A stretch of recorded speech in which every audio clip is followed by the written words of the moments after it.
Hi everyone, my name is Mia Scott and I'm a board certified nurse practitioner. So let's talk a little bit about your diet. If you follow the standard American diet, also known as the SAD diet, you are already on your way to a life of chronic inflammation and the start of potential disease processes.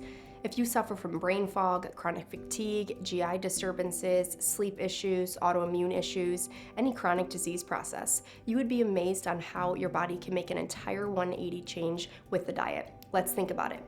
Food is your body's source of fuel. What you ingest is so crucial to making your body function at its prime. In today's world, our food is heavily processed, has added sugars, refined toxic oils, and many chemicals that were not meant to be ingested or digested.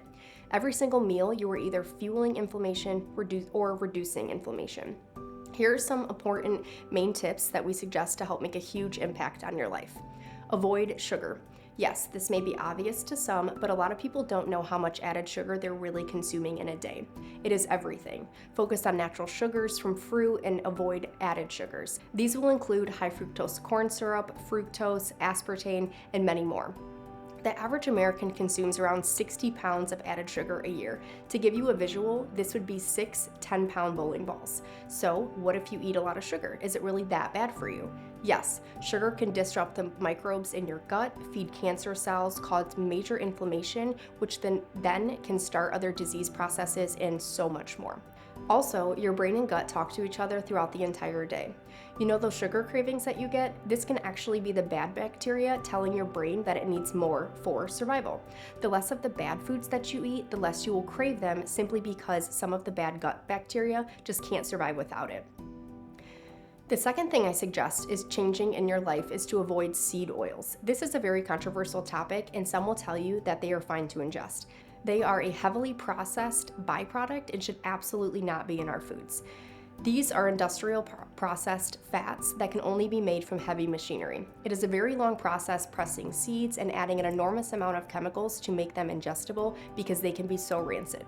Some studies are showing that the average American consumes almost 30% of their calories from seed oils. This is a huge problem. Now, not to get too in-depth with the science, but the seed oils in our body do not need any help to oxidize. They are what is called self-oxidizing. Once ingested, they oxidize in our body, and think of that like a bunch of firecrackers going off.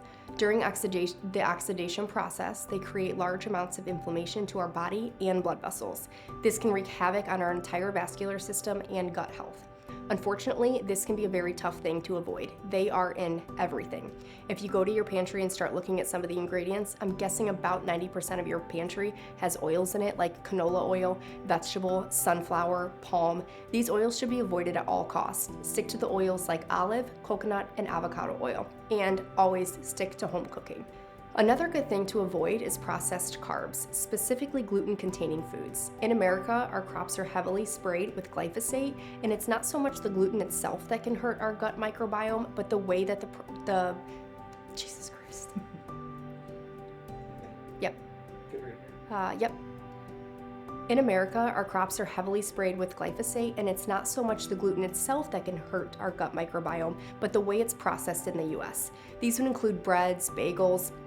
If you want to substitute out for bread, stick to whole grains and sourdough. There are many things that can disrupt our gut microbiome and create an inflamed, leaky gut, and our grains in the US is at the top of that list.